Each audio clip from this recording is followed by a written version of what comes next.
Ngibingelele isizwe samabhinqa sigugula samazizi namangwane lesesibingelelayo umzulu ngamahlalo ahlalela inkomo zamadoda Inkosi Yochwepheshe ungodi kwezokucwaninga nokucubungula ngibingelela nje egameni lokuthi siphoxekile kakhulu la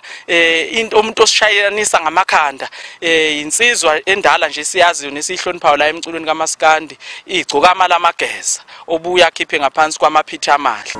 la mandi yase Phoenix sowabamba la mandi yase Phoenix yowabamba lensizwa ke sekukudala sinokungaboni ngasolinye nayo ifike yakhipha igama eyibiza ngegcokama lamageza sayibiza athi izosichazela ukuthi ilithole kanjani igama leli gcokama lamageza zangeze waphinda wakhipha ialbum esihloko sithe wodini lamavukane sambuza ukuthi uyikhipha kanjani ialbum enjalo ekubeni kuneyinsizwa anganako ukubona ngasolinye nazo sambiza ukuthi azosichazela kangeza wakhipha futhi enye ialbum esihloko sithi ivukane lingenangqondo sambuza ukuthi uyikhipha kanjani sikhuluma efonini sithi woza sihlale phansi sikhuluma uzochazela isizwe nabathandi nabalandeli bomculo kaMaskandi ukuthi lezi ngoma uhloseni ngazo azangeze njobe sezosula itafula ke manje ukuthi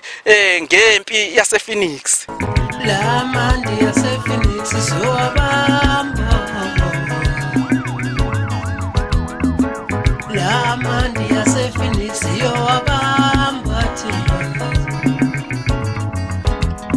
yimpi kakhulu ingoma la ikhiphile waze wenza no music video wakhona ukuthi impi yase Phoenix mfowethu ngifisa ukusho lokho ukuthi umuntu akakhokhwa ngomunye umuntu yimpi into ayenzile le sifisa ukuthi ke azochazela isizwe ngale ngoma yakhe ukuthi uhloseni uqondeni ngoba uma umculo kaMaskandi suye sikhuluma ngomuntu owuchwepheshe nomuntu okwazi ukusebenzisa ubuciko nobuchule nobusoka nxa eqopha noma ecula ingoma ngenhloso yokwakha nokukhulisa isizwe sakithi sifisa ukuthi ke akazochazela isizwe ngoba nama singambiza ningekeze kodwa siyafisa ukuthi sichazele isizwe ukuthi asimtholi noma simfonela alolibamba ucingo yiloko besikade sifisa ukucacisa ngayo lensizwa siyabonga.